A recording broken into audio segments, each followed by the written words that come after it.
You can drop out of high school at 16 years old, we have all heard before.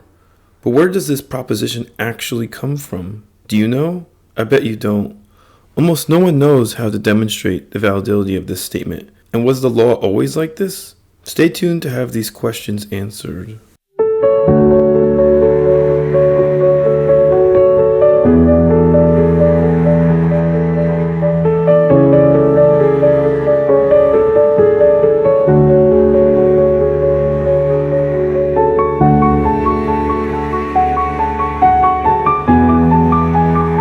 First of all, we will be looking at the state of New Jersey as our case study because the dropout age does vary state to state in the US. However, there are at least 15 other examples of states with the same dropout age. Okay, now demonstrate to me the logic of law applied upon the source documents that the proposition, in the state of New Jersey, a general student may drop out of school at the age of 16. I'm waiting. This true statement is actually a corollary derived from the legal interpretation of New Jersey Revised State 18A 38-25, which is a specific statute in the New Jersey Revised Statutes, NJ Revised Statutes, or NJSA, New Jersey Statutes Annotated. Moreover, this statute implies in the state of New Jersey, students do not even need their parent or guardian's consent.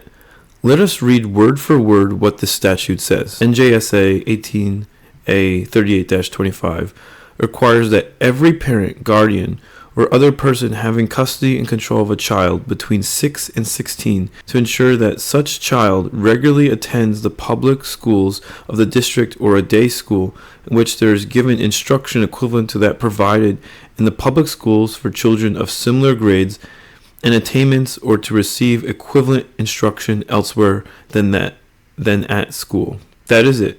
That is all it says. You might wonder, how does this articulate that students can drop out of school at 16 without their parents' consent? Here's a good response from ChatGPT about the legal perspective. This is what I asked ChatGPT.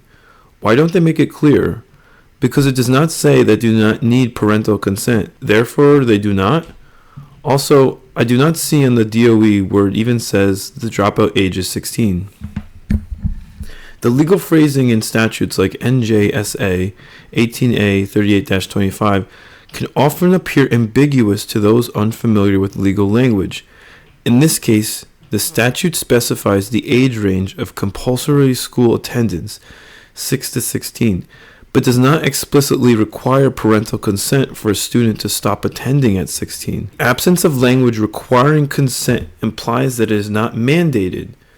Legal statutes typically include all necessary requirements, and anything not specified is generally not required. The New Jersey Department of Education, DOE, might not prominently feature this information because it is a legislative matter rather than an educational directive. Additionally, the DOE often focuses on strategies to encourage attendance and prevent dropouts rather than highlighting the legal minimums. However, the law does exist and is enforceable, as reflected in the New Jersey statutes. Finally, here's something very interesting I found, or rather a resource ChatGPT pointed out. From 1914 to 1940 in New Jersey, 14-year-olds could drop out of school as long as they were lawfully employed. This is exactly the idea I had for making high school the new college, by making it entirely optional. But then in 1940 it was changed to 16 years old. And now there is a recent bill put forward that wants to push the dropout age to 18 years old. I don't think we are headed in the right direction. Here's a very recent legislative New Jersey document from February 8th, 2024. We scroll down, we see here something very interesting. This bill raises the age requirement for compulsory school attendance from 16 to 18 years of age, except for students who graduate from high school prior to their 18th birthday. This change would first apply to children who are in the 8th grade at the time of the bill's enactment. The New Jersey Constitution declares that the legislature shall provide for the maintenance and support of a thorough and efficient system of free public schools for the instruction of all children in the state between the age of 5 and 18 years. The requirement for school attendance until age 16 was established in 1914, with an exception permitting children over 14 years of age who were regularly and lawfully employed in some useful occupation to leave school. This exception was removed by PL 1940 C-154, and the 16-year-old dropout age has not been changed since. For comparison, in the state of Florida, you can drop out at 16, but you need your parents' consent. See the comparison of the legal jargon and how it is explicitly stated in Florida statutes. They need a written signature.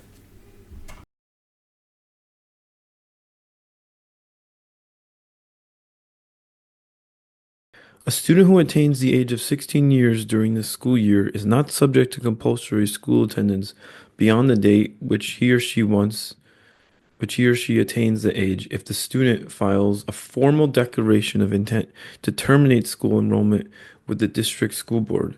Public school students who have attained the age of 16 years and have not graduated are subject to compulsory school attendance until the formal declaration of intent is filled with the district school board. The declaration must acknowledge that terminating school enrollment is likely to reduce the student's earning potential and must be signed by the student and the student's parent.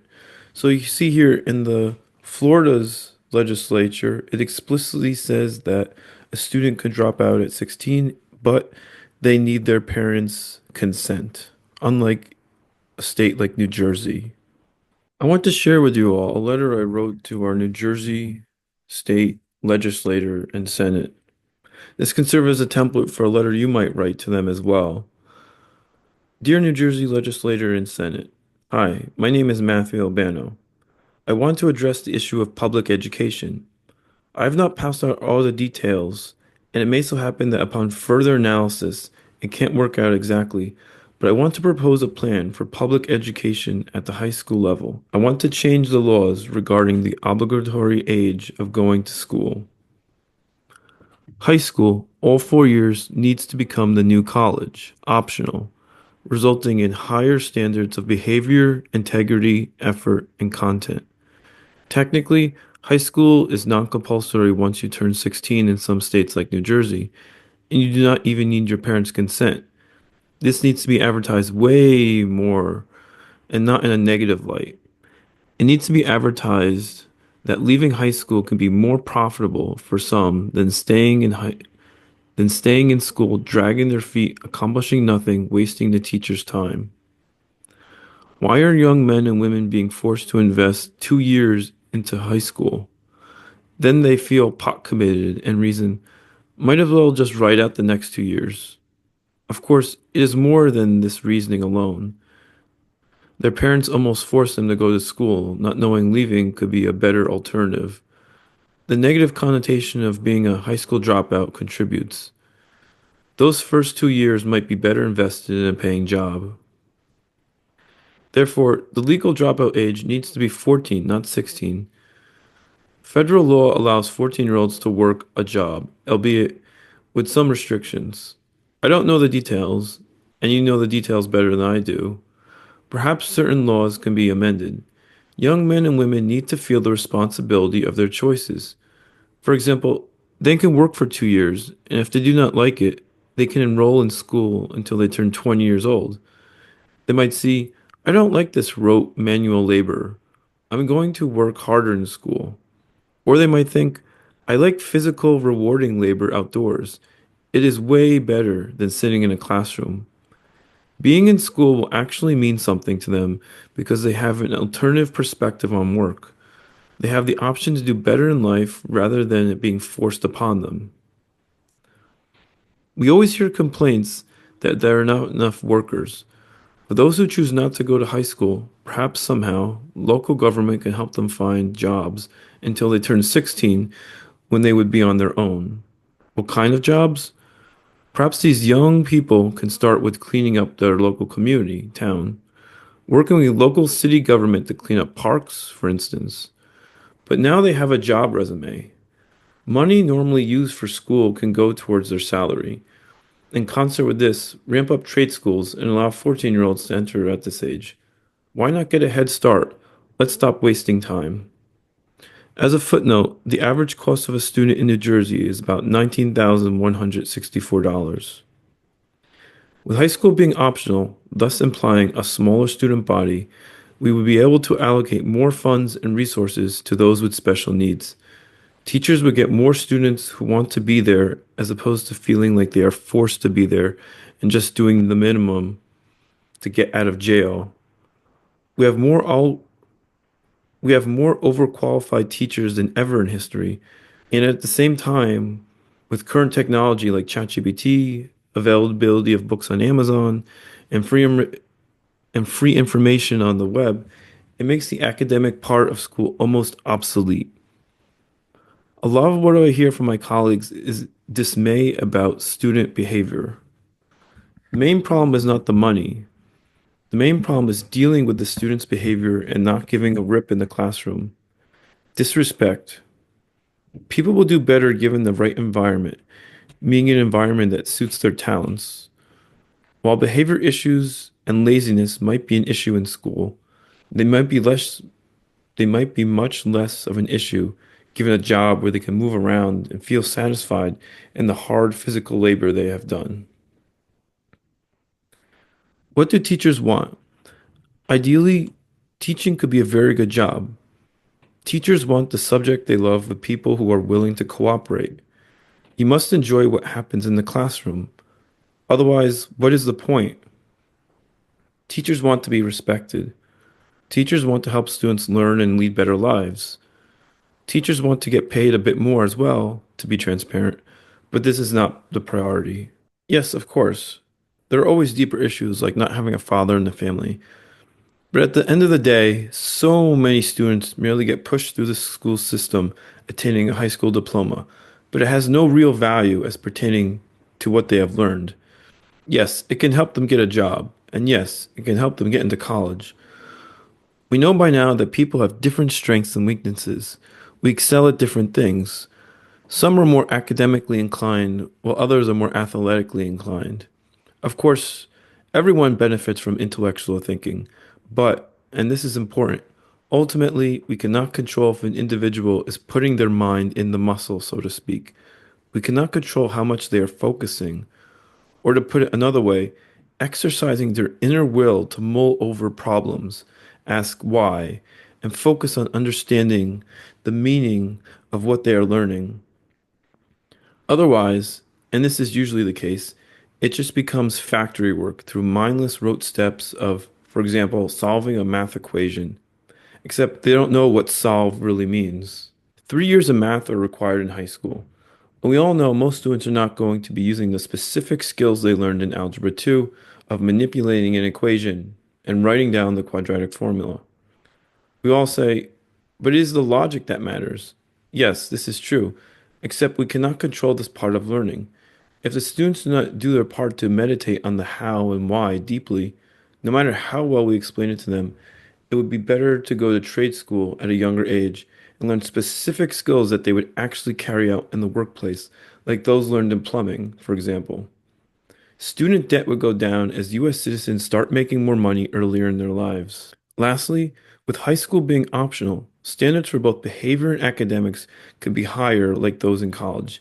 If you fail because you fooled around in the classroom and refused to try, then you fail out. That's it. No ifs, ands, or buts. Now, of course, teachers can use discretion for passing students who genuinely try despite not doing well. Nevertheless, it would be a huge change from the absurd number of students who easily get passed along to graduate like cattle. We all know it is mainly a conveyor belt. Here are some more specific points. People are way more motivated by money than they are by grades. So students who normally would not cooperate in the classroom are more likely to cooperate on the job. Government and local business could provide structured, age-appropriate jobs, including community service roles like town cleanup. This could help develop responsibility and job skills early on. Cost per student can be allocated to salaries. Students who come to school just for meals will be able to buy their own. When only genuinely interested students attend school, you reduce classroom distractions, allowing teachers to focus on those who want to learn. It creates a more positive learning environment. It might even lead to stronger academic outcomes for those who stay.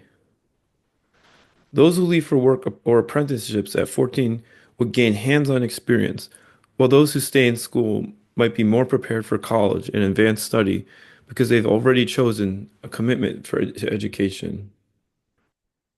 Getting paid at 14 for meaningful work instead of doing schoolwork that they may find irrelevant would empower young people. They can contribute to their families, save for their future, and feel a sense of accomplishment without being financially dependent on parents or the school system. Starting a trade early means students can complete certifications or apprenticeships during their teenage years, giving them a head start on well-paying careers that don't require a four-year degree. Back in the old days, young men and women, often as young as 12, had far more responsibility than today. In the 18th and 19th centuries, for example, many young people worked alongside their parents on family farms, handling essential tasks like harvesting crops, tending livestock, and maintaining equipment. In medieval Europe, boys as young as 14 could be trained as knights, sometimes even leading men into battle as squires, and later as knights themselves. For centuries, young apprenticeships began around age 12, as boys and girls were trained in trades like blacksmithing, weaving, or baking. The Jewish tradition of the bar mitzvah, originating in the Middle Ages but based on ancient customs, recognizes this transition. At age 13, boys, and later girls with a bar mitzvah, are considered responsible for their actions, symbolizing a meaningful entry into adulthood. This celebration marks not only a coming of age, but also a historical acknowledgement of the responsibilities that come with it. Responsibilities that are used to be woven deeply into daily life. This group of people we call kids are not really kids. They are young adolescents who have the ability to create a baby. But they have the ability to take on responsibility and do great things besides sit in a classroom to kill time because the government thinks they are too immature to make a positive impact on society. This is what the government thinks of our young adult population. We need to lasso them up into a building and babysit them to save society from their terrifying shenanigans. New Jersey state legislature is doubling down by proposing a bill to up the dropout age to 18 from 16. If state legislature does not consider lowering the dropout age to 14, they have confirmed that the above is their true, deep belief, and the chief job of a high school teacher is to be a babysitter. Please write or contact your state legislator to make the dropout age for school to be lowered from 16 back to 14, so that when education becomes optional, people can take greater ownership of it.